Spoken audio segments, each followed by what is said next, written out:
یہ تو آپ جانتے ہی ہوں گے کہ قرآن کریم کے بقول منافقین کو جہنم کے پسترین درجے میں رکھا جائے گا، یعنی یہ وہ مقام ہوگا جہاں جہنم کی آگ کی تپش سب سے زیادہ ہوگی۔ اگر یقین نہیں آتا تو سورہ نساء کی 145 نمبر آیت دیکھ لیجیے۔ لیکن کیا آپ یہ بھی جانتے ہیں کہ منافق ہوتا کون ہے؟ تو میں آپ کی خدمت میں صحیح بخاری سے 34 نمبر حدیث جو ہے گزارش کرتا ہوں، جو دیگر جو حدیث کی مستند کتب ہیں ان کے اندر بھی درج ہے اور قرآن کریم کی تعلیمات کے عین مطابق ہے۔ تو نبی مکرم صلی اللہ علیہ وآلہ وسلم نے فرمایا کہ منافق کی 4 نشانیاں ہیں،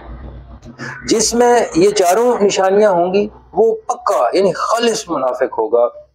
لیکن اگر کسی کے اندر ان میں سے ایک نشانی بھی ہوگی تو وہ بھی منافقت کے زمرے ہی میں آئے گی۔ تو پہلی نشانی کیا ہے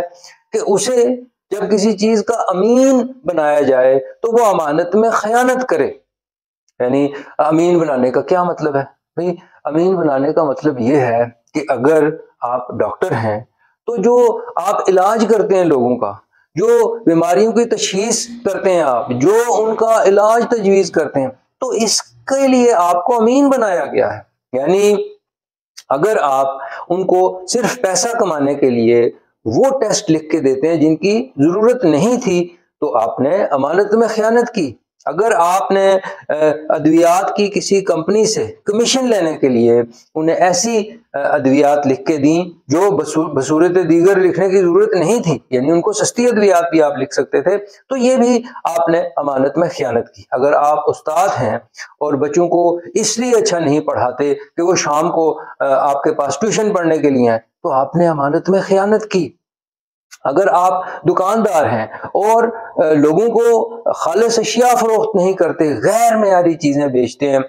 یا آپ ان سے جو ہے وہ غیر ضروری ناجائز منافع کماتے ہیں تو آپ نے امانت میں خیانت کی۔ اور اگر آپ کوئی سرکاری افسر ہیں یا کوئی حکومتی عہدیدار ہیں تو آپ نے جو آپ کی ٹی او آرز ہیں، یعنی آپ کی ٹرمز آف ریفرنس، یعنی جو آپ کا کوڈ آف کنڈکٹ ہے، یعنی جو آپ کی ذمہ داریاں ہیں، اگر آپ نے ان کی خلاف ورزی کی، ان کے اندر کوئی کوتاہی برتی تو آپ نے امانت میں خیانت کی۔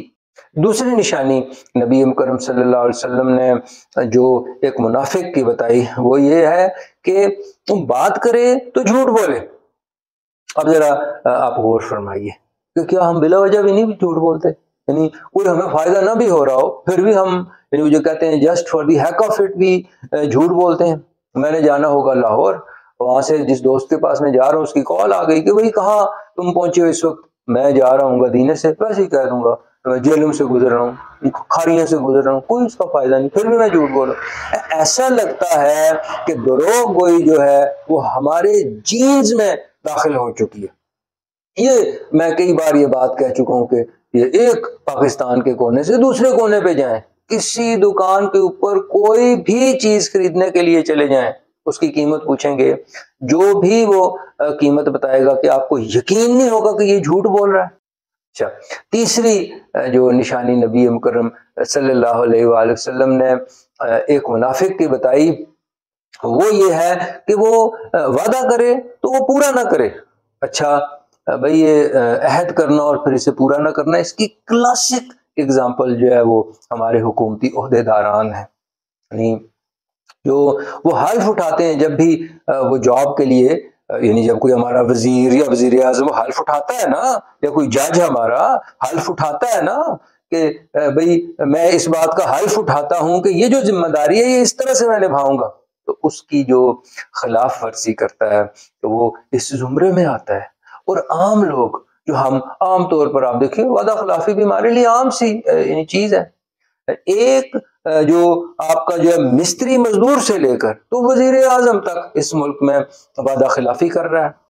چوتھی نشانی جو نبی مکرم صلی اللہ علیہ وآلہ وسلم نے ایک منافق کی بتائی وہ یہ کہ جب لڑے تو گالیوں پر اتر آئے۔ تو آپ خود سوچئے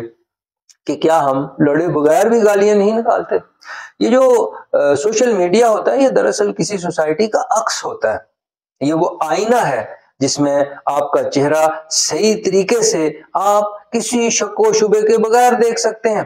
تو آپ دیکھیے یعنی کتنی غلیظ زبان اس پر استعمال کی جاتی ہے۔ یعنی میں آپ کو گزارش کروں کہ بعض لوگ اتنی ولگر گفتگو کرتے ہیں اور انہوں نے داڑھی تک رکھی ہوتی ہے، اور صرف داڑھی نہیں بلکہ وہ سفید ہوتی ہے داڑھی۔ تو آپ دیکھیے کہ یہ چاروں جو نشانیاں ایک منافق کی بتائیں نبی مکرم صلی اللہ علیہ وآلہ وسلم نے، تو ان کی روشنی میں آپ اپنے کردار کو پرکھ سکتے ہیں۔ میں آپ کو گزارش کروں کہ سورہ تحریم کی 9 نمبر آیت ہے کہ اللہ تعالیٰ نے نبی مکرم صلی اللہ علیہ وآلہ وسلم کو حکم دیا، اور ظاہر ہے کہ وہ حکم ہمارے لیے بھی ہے کہ منافقین کے ساتھ بھرپور طریقے کے ساتھ جہاد کریں۔ تو ہم اگر جہاد نہیں کر سکتے تو کم از کم